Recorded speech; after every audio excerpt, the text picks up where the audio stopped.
Hi everyone, it's me Anjali Verma, your chemistry educator. And आज की इस वीडियो में हम लोग क्लास 9th का जो फर्स्ट चैप्टर है उसका एक बहुत ही इंपॉर्टेंट टॉपिक देखने वाले हैं जो कि है evaporation. This is very simple, बस आपको 2-3 चीजें समझनी है and this topic will become very simple for you people.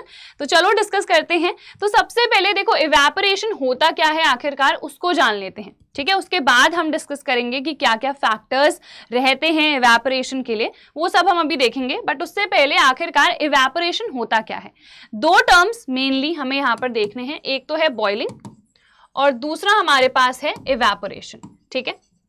अब देखो ये जो बॉइलिंग टर्म है ये तो लास्ट वीडियो में हमने ऑलरेडी पढ़ा था कि आखिरकार बॉइलिंग क्या होती है। बॉइलिंग में हमारे पास जो लिक्विड होता है वो गैसियस स्टेट में चेंज होता है ना, अपना जो स्टेट है, जो फेज है वो चेंज करता है, लिक्विड से गैस में चेंज होता है। ये सेम चीज यहां पर भी होती है इवेपोरेशन में। यहां पर भी जो लिक्विड है वो गैस में चेंज होता है। तो आखिरकार दोनों में डिफरेंस क्या है? डिफरेंस है टेम्परेचर का। जो बॉइलिंग है वो एक पर्टिकुलर टेम्परेचर पर ही होती है, हमें पता है। उसी टेम्परेचर को हम बॉइलिंग पॉइंट कहते हैं, है ना। जैसे पानी का जो बॉइलिंग पॉइंट है that is 100 degree Celsius. But evaporation जो है वो बॉइलिंग पॉइंट के नीचे टेम्परेचर पे अकर करता है, ठीक है। तो इवेपोरेशन और बॉइलिंग दोनों में ही स्टेट चेंज हो रही है from liquid to gas, but the only difference is about the temperature. Boiling occurs at a particular temperature whereas evaporation it occurs at a temperature below the boiling point of any liquid, ठीक है। तो यहां पर देख लो, the phenomena by which molecules in liquid state undergo a spontaneous transition to the gaseous phase at any temperature below its boiling point, इसको हम क्या बोल रहे हैं? इवेपोरेशन बोल रहे हैं, ठीक है। एग्जाम्पल बहुत सारे हमारे पास हो सकते हैं। Gradual drying of damp clothes is caused by the evaporation of water to water vapour. देखो जो हमारे कपड़े सूखते हैं ना, कपड़े जब हम डालते हैं तो हम ऐसे खोल के डाल देते हैं, तो वो जो कपड़े सूख रहे हैं वो इवेपोरेशन की वजह से ही सूख रहे हैं, क्योंकि उस टाइम पे क्या हो रहा है, जो भी पानी है वो जो लिक्विड है that is getting converted into water vapour, ठीक है। वो वेपर में बदल रहा है। तो यहाँ पर ऑब्वियसली बॉइलिंग तो हो नहीं रही है, क्योंकि 100 डिग्री सेल्सियस पर तो हम हीट कर नहीं रहे हैं। नॉर्मल जो भी टेम्परेचर होगा हमारा 30-40 डिग्री सेल्सियस, जो कि ऑब्वियसली बॉइलिंग पॉइंट से नीचे है, उस टेम्परेचर पे वो फेज चेंज अगर कर रहा है, तो इसको हम क्या कहेंगे? इवेपोरेशन, ठीक है। क्लियर हो गया? चलो अब हम यहाँ पर डायग्राम देख लेते हैं। यहाँ पर देखो ये हमारे पास सी है, लेक है, जो भी वाटर बॉडी है वो हमने यहाँ पर ले ली है। तो ऑब्वियसली यहाँ पर भी आपने बहुत बार देखा होगा भाप आपको देखने को मिलती है ना, भाप यानी कि वाटर वेपर। बट ऑब्वियसली वहां पर 100 डिग्री सेल्सियस का टेम्परेचर नहीं है, फिर भी अगर स्टेट चेंज हो रही है विच मीन्स यहाँ पर क्या हो रहा है? इवेपोरेशन। और ये प्रोसेस तो आपने देखा है, इवेपोरेशन होगा तभी तो प्रेसिपिटेशन होगा, है ना। इवेपोरेशन में क्या होता है, जो भी सी वाटर है, लेक का वाटर है, that gets converted into gaseous state, है ना। वेपर्स में वो चेंज होता है, फिर वो वेपर्स ऊपर जाते हैं, फिर जाके हमारा प्रेसिपिटेशन होता है एंड सो। ये सारी चीजें हमने जूनियर क्लासेस में पढ़ रखी हैं, जो हमारी पूरी वाटर साइकिल होती है उसको, ठीक है। तो यहाँ पर इवेपोरेशन क्लियर हो गया होगा, बहुत सिंपल है। बॉइलिंग से डिफरेंट होता है, क्योंकि बॉइलिंग एक पर्टिकुलर टेम्परेचर पे होती है, ये बिलो द बॉइलिंग पॉइंट अकर करता है। यहाँ पर भी लिक्विड गैस में चेंज हो रहा है, ठीक है। चलो क्लियर हो गया। अब यहाँ पर देख लेते हैं एक और डिफरेंस होता है, ठीक है। बॉइलिंग तो पूरे लिक्विड में अकर करती है ना, क्योंकि अगर मैं यहाँ पर हीट प्रोवाइड करूंगी तो जितने भी पार्टिकल्स हैं, हमें पता है एक तो बबल्स फॉर्म होते हैं। एक और पॉइंट आ गया यहाँ पर बबल्स का। तो यहाँ पर देखो क्या होता है, बबल्स फॉर्म होने लग जाते हैं ना, जब पानी उबलता है आपने देखा होगा, तो बबल्स फॉर्म होते हैं और पूरा लिक्विड यहाँ पर रहता है इंक्लूडेड इस प्रोसेस में, ठीक है। जबकि अगर मैं इवेपोरेशन की बात करूं वो एक सरफेस फिनोमेना है, ठीक है। यहां पर जो भी पार्टिकल सरफेस पे प्रेजेंट रहेंगे सिर्फ वो ही पार्टिसिपेट करते हैं इवेपोरेशन में, ठीक है। बाकी का जो लिक्विड है दैट विल नॉट पार्टिसिपेट, सिर्फ जो सरफेस के हमारे मॉलिक्यूल्स हैं वो ही अपनी फेस चेंज करेंगे। समझ में आ गया? So this is the difference between boiling and evaporation. सबसे पहले हमने डेफिनेशन देखी, टेम्परेचर देखा कि एक पर्टिकुलर पे होगा और ये बिलो दैट होगा, ठीक है। फिर हमने ये भी अभी देख लिया कि यहाँ पर पूरा लिक्विड इन्वॉल्व होता है, जबकि यहाँ पर ये सरफेस फिनोमेना है। इसके अलावा अभी मैंने क्या बताया बताया, बॉइलिंग में बबल्स भी फॉर्म होते हैं जनरली, जबकि इवेपोरेशन में कोई भी बबल्स नहीं बनते हैं। कभी भी कपड़े सूख रहे हैं वहां बबल बनते हुए देखा है? नहीं ना, तो ऑब्वियसली इवेपोरेशन में बबल्स नहीं फॉर्म होते हैं। एक और, जब मैंने बॉइलिंग की डेफिनेशन आपको पढ़ाई थी तो मैंने ये बताया था कि यहां पर जो वेपर प्रेशर होता है that must be equal to the atmospheric pressure, ठीक है, जबकि यहां पर जो वेपर प्रेशर है वो एटमॉस्फेरिक प्रेशर से कम रहता है, ठीक है। बबल्स फॉर्म हो सकते हैं और यहां पर कोई बबल फॉर्म नहीं हो सकते। क्लियर हो गया? तो डिफरेंस भी आई होप आपको समझ में आ गया होगा। अब हम आ जाते हैं फैक्टर्स इफेक्टिंग इवेपोरेशन। ऐसे क्या क्या फैक्टर्स हैं जो इवेपोरेशन के रेट को या तो बढ़ा सकते हैं या फिर घटा सकते हैं, ठीक है। तो सबसे पहला टेम्परेचर लिखा है।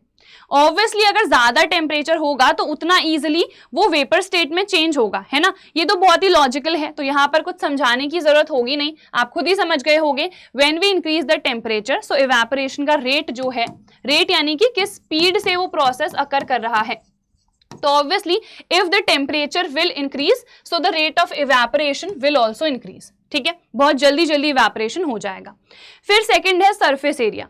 देखो कपड़े आपसे हमेशा मम्मी कहती होगी कि एकदम फैला के डालना। फैला के क्यों डाल रहे हैं? क्योंकि सरफेस एरिया बढ़ रही है। सरफेस एरिया जब बढ़ेगी तो इवेपोरेशन का रेट भी बढ़ेगा, इसीलिए हम हमेशा कपड़े जो हैं बिल्कुल फैला के डालते हैं सो दैट पूरा जो एरिया है वो एक्सपोज्ड हो। अगर आपने ऐसे बिल्कुल ऐसे अच्छे से फैलाए नहीं है, ऐसे सिकुड़ के डाल दिए कपड़े, तो आप देखोगे अंदर का जो पोर्शन है वो गीला ही रहेगा कुछ टाइम बाद भी। क्यों? क्योंकि उसको तो एरिया ही नहीं मिला ना सो दैट वो इवेपोरेट हो सके। तो सरफेस एरिया अगर हम बढ़ाएंगे तो हम समझ गए रेट ऑफ इवेपोरेशन भी बढ़ेगा, इट विल इंक्रीज, ठीक है। ह्यूमिडिटी, ह्यूमिडिटी का क्या मतलब होता है कि कितना वेपर प्रेशर जो है, ठीक है, वेपर प्रेशर नहीं सॉरी, कितने हमारे पास वाटर वेपर जो हैं वो ऑलरेडी प्रेजेंट है कहाँ? हमारे एटमॉस्फेयर में, ठीक है। कितना जो वाटर वेपर है, कितना वेपर का अमाउंट ऑलरेडी प्रेजेंट है हमारे एटमॉस्फेयर में, दैट इज ह्यूमिडिटी।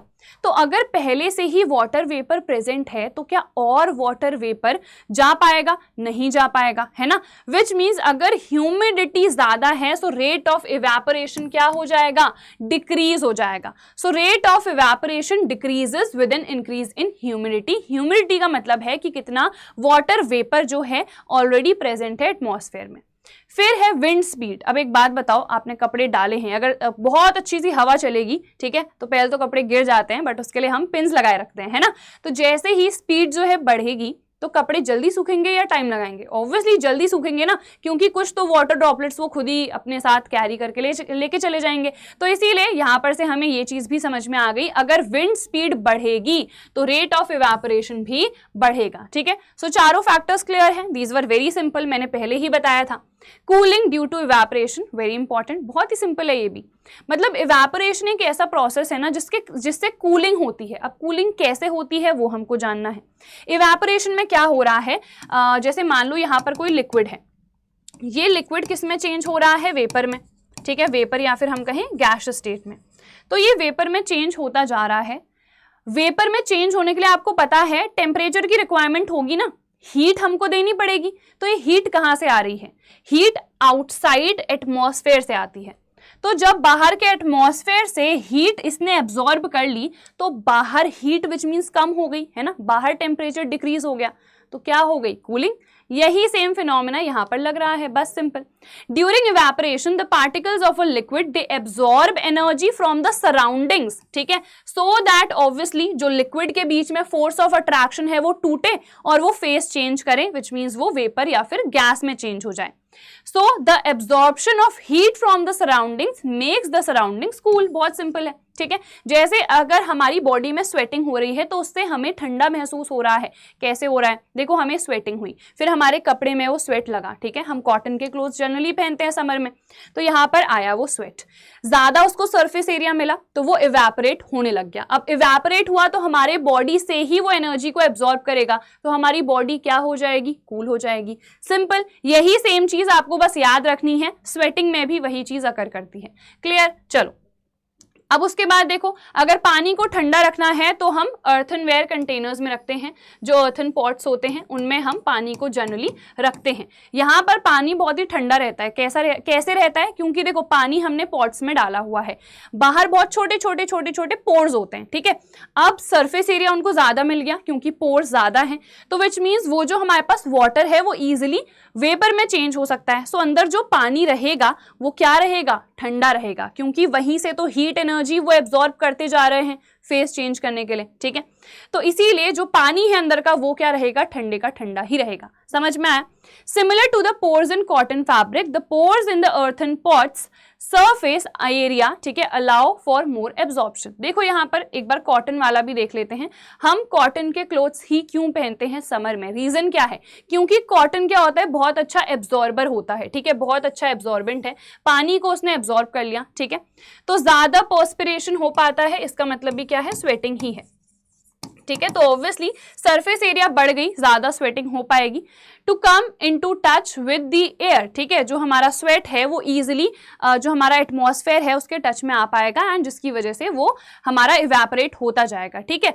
जिसकी वजह से इवेपोरेशन क्या हो रहा है? ज्यादा हो रहा है। We have a cooling effect when wearing cotton clothing because of this, because ज्यादा सरफेस एरिया हमको मिल रहा है, ठीक है। ज्यादा सरफेस एरिया मिला तो बॉडी से उतना ज्यादा इसने हीट बार बार एब्जॉर्ब करते गया ये, एंड ये इवेपोरेट होता गया, ये चेंज होता गया फर्दर किस में? वेपर में। तो विच मीन्स हमारी बॉडी क्या रही? फिर कूल रही। तो इसीलिए हम कॉटन क्लोथ्स पहन रहे हैं। दो रीजन है, एक तो आपको समझ में आ गया हमारी बॉडी कूल कैसे रह रही है, क्योंकि हमारे बॉडी से टेम्परेचर लिया जा रहा है, हीट ली जा रही है, वो जो हमारे पास स्वेट है वो ले रहा है, ठीक है, वो वेपर में बदल रहा है। फिर सेकेंड चीज, कॉटन क्लोथ्स हम क्यों ले रहे हैं? क्योंकि उसमें काफी ज्यादा क्या होते हैं? पोर्स होते हैं। Also it is a very good absorbent, जिसकी वजह से सरफेस एरिया ज्यादा मिल रही है स्वेट को, so that it gets evaporated. Clear है? सेम चीज यहां पर भी अगर कर रही है in the case of earthen pots.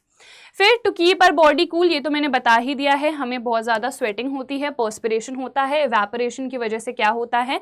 हमारे बॉडी से हीट ली जाती है, जिसकी वजह से हमारे बॉडी का जो टेम्परेचर है वो लोअर होता है, ठीक है, एंड हमें कूलिंग महसूस होती है। तो ये हो गया। अच्छा, तो बस इतना सा ही ये टॉपिक था। This was very very simple. I hope ये क्लियर हो गया होगा। यहाँ पर अब हम आ जाते हैं क्वेश्चंस में जो एनसीईआरटी इंडेक्स के हैं।